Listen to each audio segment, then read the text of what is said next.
তাহলে আজকে আমরা শুরু করতে যাচ্ছি 10-এ 10 পাওয়ার মতো একটি চ্যাপ্টার, খুবই সহজ। যারা দুর্বল এবং যারা সবল সবার জন্যই হচ্ছে গুরুত্বপূর্ণ, কারণ এখান থেকে 10 পাওয়াই যায়। তো দেখো, এখান থেকে যে প্রশ্নটি আসবে সেগুলো আমরা তো দেখাবো, এবং যেই নৈবিত্তিকগুলো আসে এবং যা যা এন্ট্রি দরকার সেগুলো আগে একটু দেখে নিই। তো দেখো, আজকের চ্যাপ্টারের নাম হচ্ছে দৃশ্যমান এবং অদৃশ্যমান সম্পদ, অর্থাৎ হিসাব বিজ্ঞান প্রথম পত্রের 8ম অধ্যায়। এখন সবাই আমরা জানি দৃশ্যমান এবং অদৃশ্যমান সম্পদ কাকে বলে।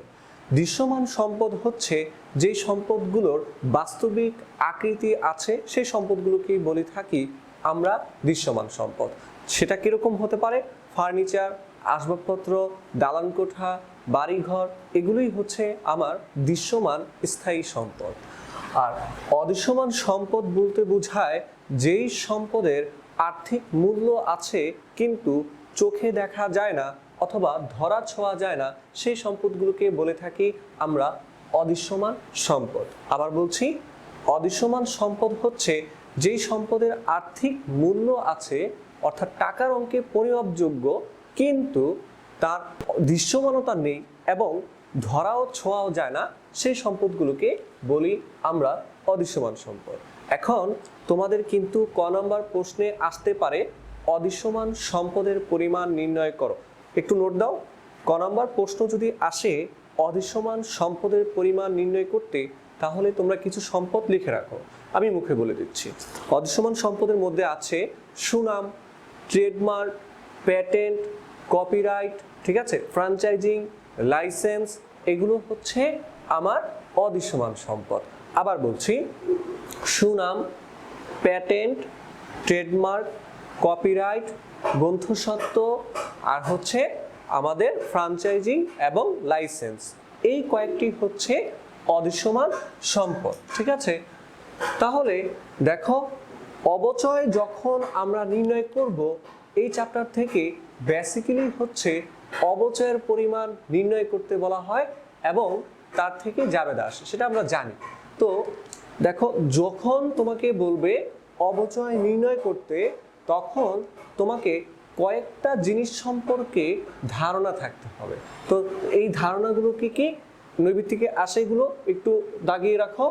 অবচয়ের বিবেচ্য বিষয়সমূহ, প্রশ্নটা আসে এইভাবে যে অবচয়ের বিবেচ্য বিষয়সমূহ কোনটি, তখন কিন্তু তোমাকে এমসিকিউতে আনসার করতে হবে। যারা আমার শীটটা তোমাদের কাছে আছে তারা একটু দেখবে কত নম্বরে যেন এই নৈবিত্তিকগুলো দেয়া আছে। ঠিক আছে, তো দেখো, অবচয়ের বিবেচ্য বিষয় হচ্ছে 4টি।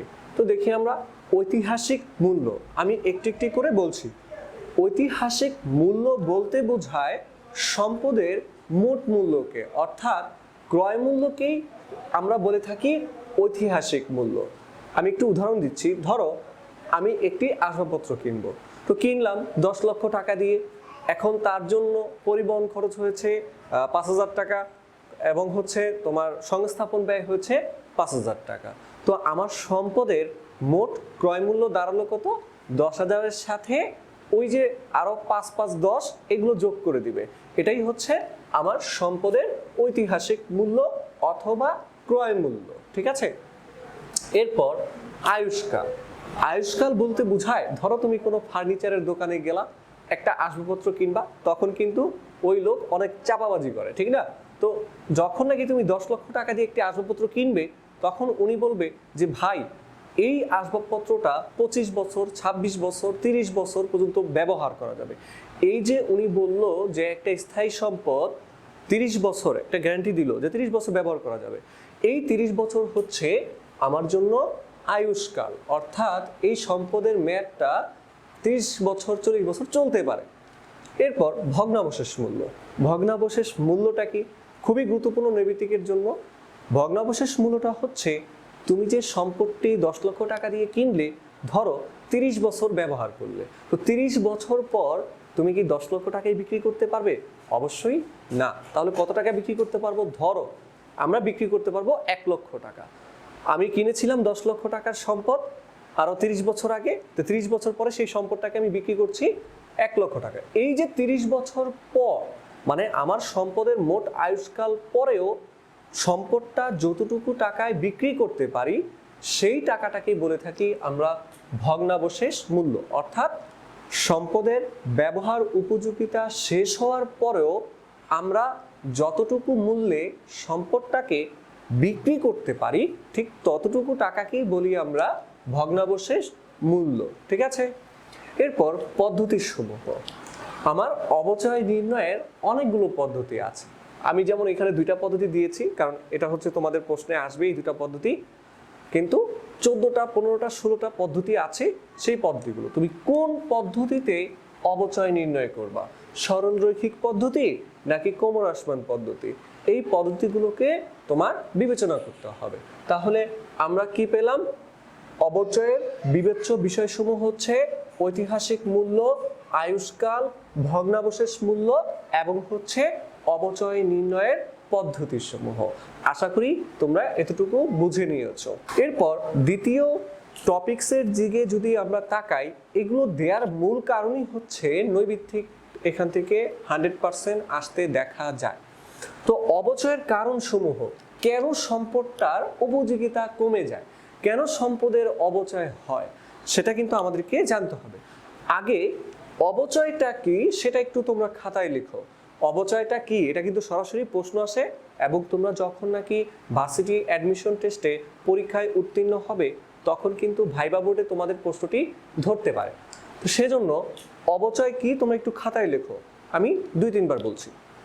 অবচয় হচ্ছে সম্পদের ব্যবহার উপযোগিতাকে, তার মানে সম্পদের ক্রয় মূল্যকে নির্দিষ্ট কয়েকটি বছরে ভাগ করে দেওয়া, ঠিক আছে, অথবা সম্পদের যে খরচগুলো সেই খরচগুলোকে কয়েকটা বছরের মধ্যে ভাগ ভাগ করে দেয়। যেমন হতে পারে কি, ধরো আমি একটা মোট আসবাবপত্র কিনেছি 10 লক্ষ টাকা দিয়ে, এটা ব্যবহার করা যাবে 20 বছর, ঠিক আছে, কত বছর ব্যবহার করা যাবে? ধরো 20 বছর। তাহলে প্রথম বছর যখন নাকি আমি ব্যবহার করলাম, তো ধরো আমার প্রত্যেক বছর আসবাবপত্রের কিছু না কিছু অংশ ক্ষয় হয়ে যায়। তো ওই ক্ষয় হওয়া অংশটা ধরলাম আমরা 5000। তো প্রত্যেক বছর এরকম 5000 5000 5000 5000 করে ক্ষয় হতে যায়, এক সময় সম্পদটা বিনাশ হয়ে যাবে। ঠিক আছে, এই যে প্রত্যেক বছর আমরা সম্পদের ক্ষয় হচ্ছে অথবা ব্যবহার উপযোগিতা কমে যাচ্ছে, এই জিনিসটাই হচ্ছে অবচয়। এখন অবচয় কেন ঘটে, কারণগুলা কি কি, এই প্রশ্নটা তোমাদের আসতে দেখা যায়। যদি ঢাকা ইউনিভার্সিটিতে এখান থেকে প্রশ্ন আসে লিখিত, অ্যাডমিশন টেস্টে তো লিখিত প্রশ্ন আসে এখন, তো এইখান থেকে আসতে পারে, বলতে পারে যে অবচয়ের কারণগুলো ব্যাখ্যা করো, তখন কিন্তু তোমাকে এইভাবে সুন্দর করে উপস্থাপন করতে হবে। ঠিক আছে, তো আমরা দেখি অবচয়ের কারণসমূহ কি হতে পারে। অবচয়ের কারণকে আমরা দুটো ভাগে ভাগ করতে পারি। আবার বলছি, অবচয়ের কারণকে আমরা দুটো ভাগে ভাগ করতে পারি। একটি ভাগ হচ্ছে অভ্যন্তরীণ কারণ, আরেকটি হচ্ছে বাহ্যিক কারণ। আবার বলছি, অবচয়ের কারণসমূহ হচ্ছে দুই প্রকার, অভ্যন্তরীণ কারণ, বাহ্যিক কারণ। এই দুইটা কারণেই আমাদের সম্পদের অবচয় ঘটতে পারে। এখন তাহলে অভ্যন্তরীণ কারণ কোনগুলো? ব্যবহারজনিত, এটা হতে পারে ব্যবহারজনিত, ব্যবহার করলে সম্পদটা আমি নিজে ব্যবহার করছি অথবা আমার ফ্যামিলির কেউ ব্যবহার করছে, ঠিক না, অথবা কারবারের কেউ ব্যবহার করছে, সেটা কিন্তু অভ্যন্তরীণ। ঠিক আছে, নিজেদের মধ্যে যেগুলো।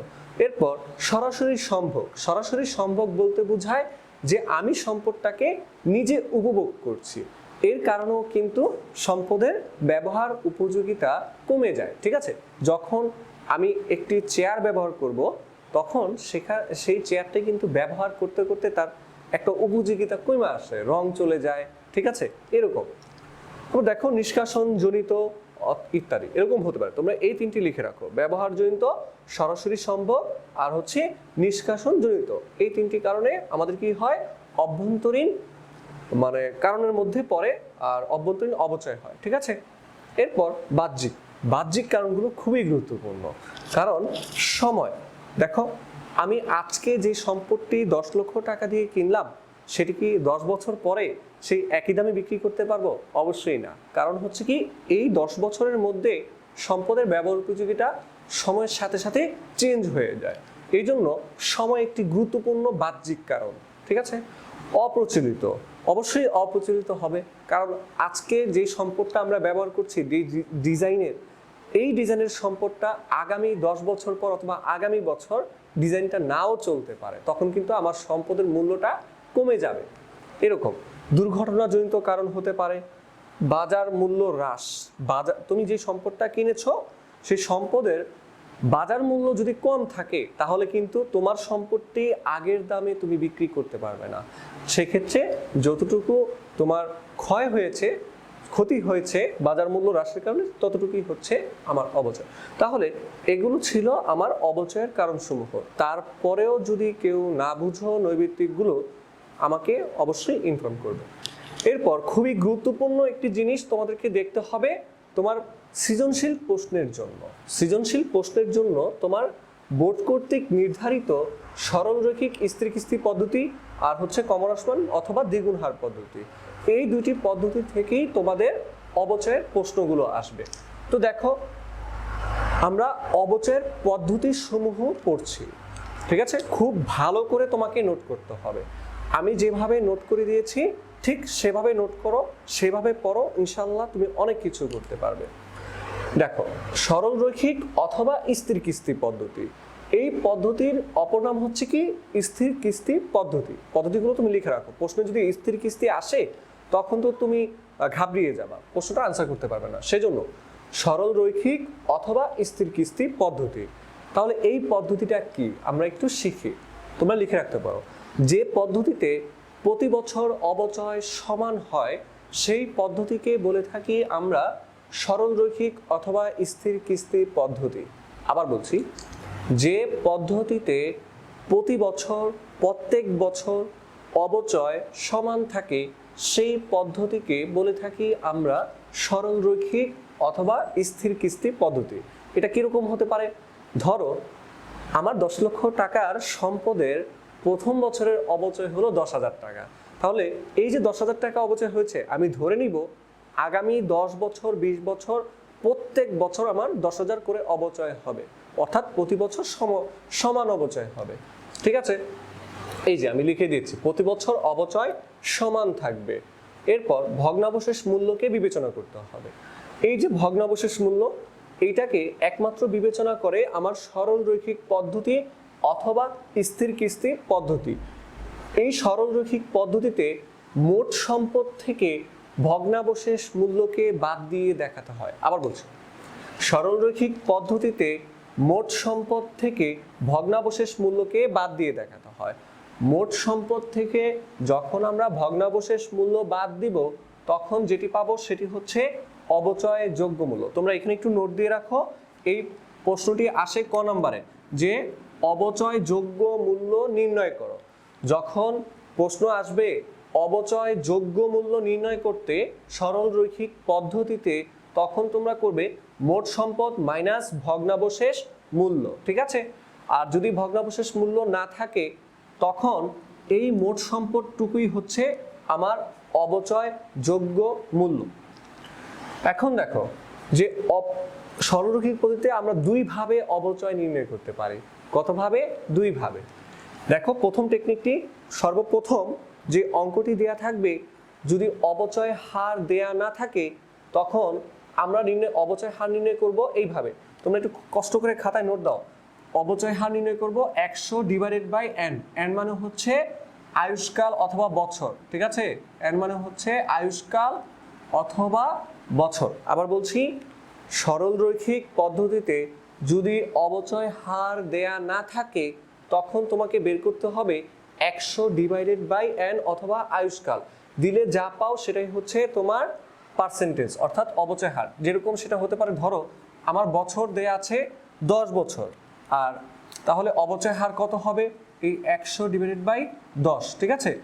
10 10 100, তাহলে 10% হচ্ছে তোমার অবচয় হার। তো এই অবচয় হার বের করার পর এখন তুমি বের করবে অবচয়, বার্ষিক অবচয়, অর্থাৎ এক বছরে কতটুকু অবচয় হয়েছে। তো দেখো, বার্ষিক অবচয়, অবচয় হার বের করার পর আমাকে কি বের করতে হবে? বার্ষিক অবচয়। বার্ষিক অবচয় নির্ণয়ের সূত্র হচ্ছে অবচয় যোগ্য মূল্য ইনটু অবচয় হার। এই যে অবচয় হার নির্ণয় করেছি সেটাকে গুণ দিব কার সাথে? অবচয় যোগ্য মূল্যের সাথে। অবচয় যোগ্য মূল্য কিভাবে বের করলাম? অবচয় যোগ্য মূল্য ইজ ইকুয়াল টু মোট সম্পদ মাইনাস ভগ্নাবশেষ মূল্য। আর যদি ভগ্নাবশেষ মূল্য দেয়া না থাকে তখন এইখানে মোট সম্পদের সাথে গুণ দিব অবচয় হার, তাহলে যেটা পাবো সেটাই হচ্ছে আমার অবচয়। ঠিক আছে? অথবা দেখো এটা ছিল একটা টেকনিক যদি আমার সরলরৈখিক পদ্ধতিতে অবচয় নির্ণয় করি, আর যদি তুমি অন্য পদ্ধতিতে নির্ণয় করতে চাও তাহলে সেটা কি হতে পারে দেখো, অথবা বার্ষিক অবচয় যদি অবচয় হার আর নির্ণয় না করি অথবা না দেয়া থাকে, অবচয় হার যদি নাও দেয়া থাকে তাও কিন্তু আমরা বের করতে পারি এইভাবে, বার্ষিক অবচয় সমান মোট সম্পদ মাইনাস ভগ্নাবশেষ মূল্য ডিভাইডেড বাই আয়ুষ্কাল। এই সূত্রটা ব্যবহার করলেও কিন্তু আমার অবচয় বের হয়ে যায়, তখন আর এই অবচয় হার দেয়া লাগবে না। ঠিক আছে?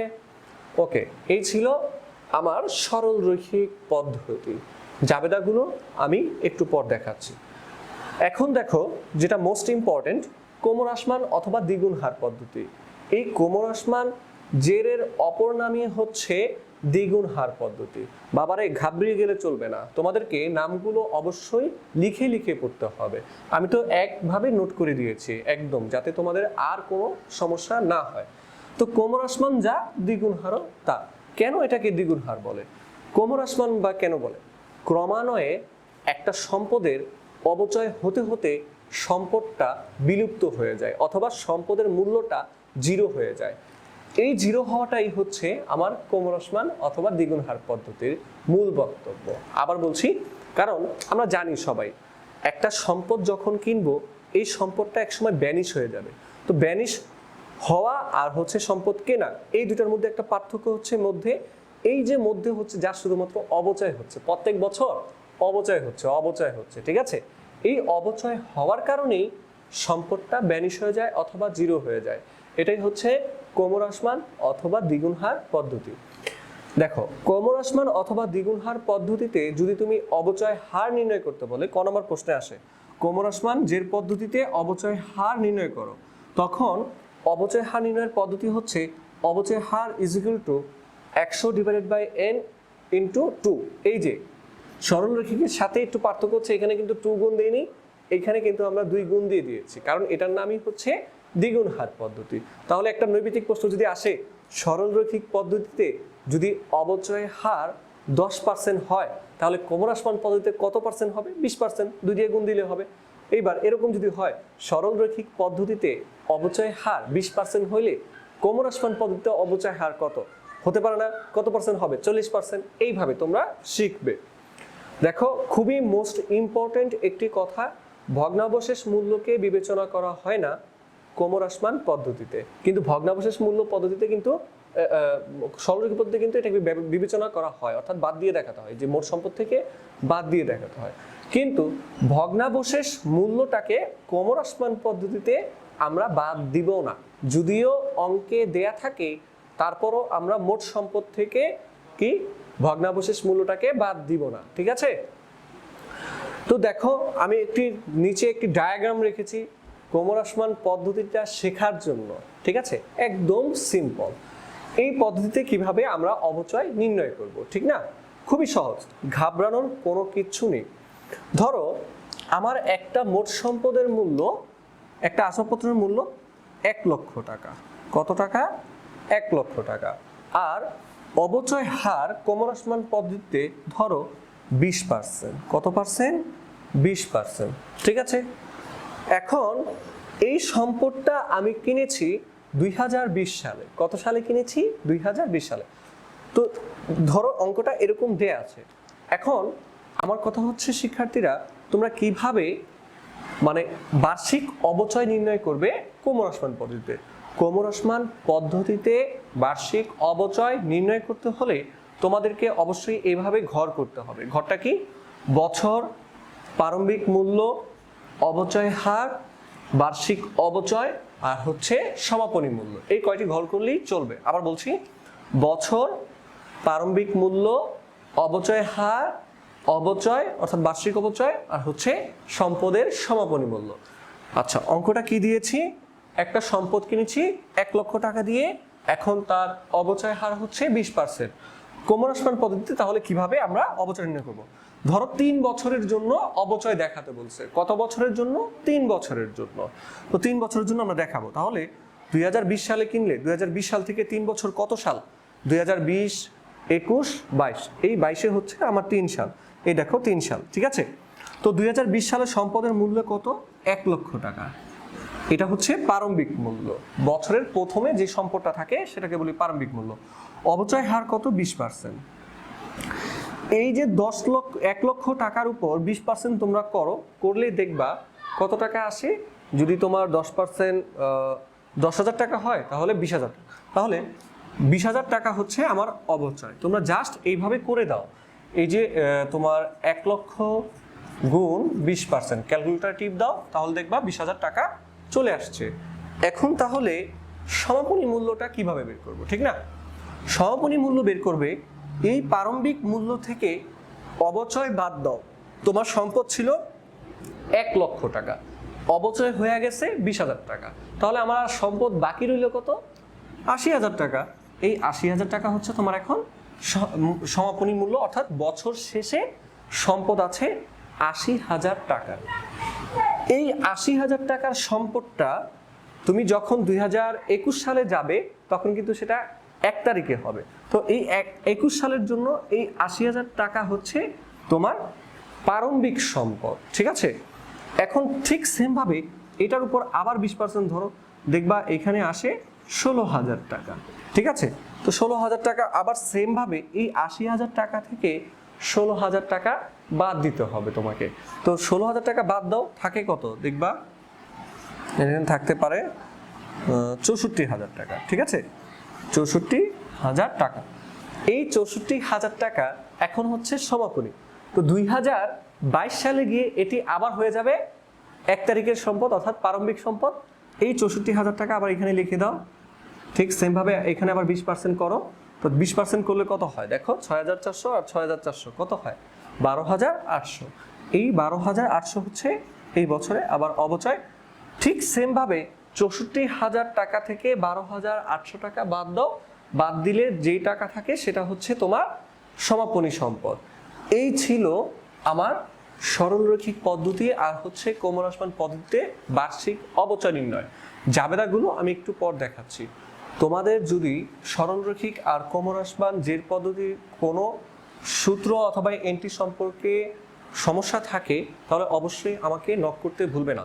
আমি অবশ্যই তোমাদের সলিউশনটি করে দেওয়ার চেষ্টা করব, ঠিক আছে? দরকার পড়লে আমি আরও 2টি ম্যাথ বাড়িয়ে করে দেবো, ঠিক আছে?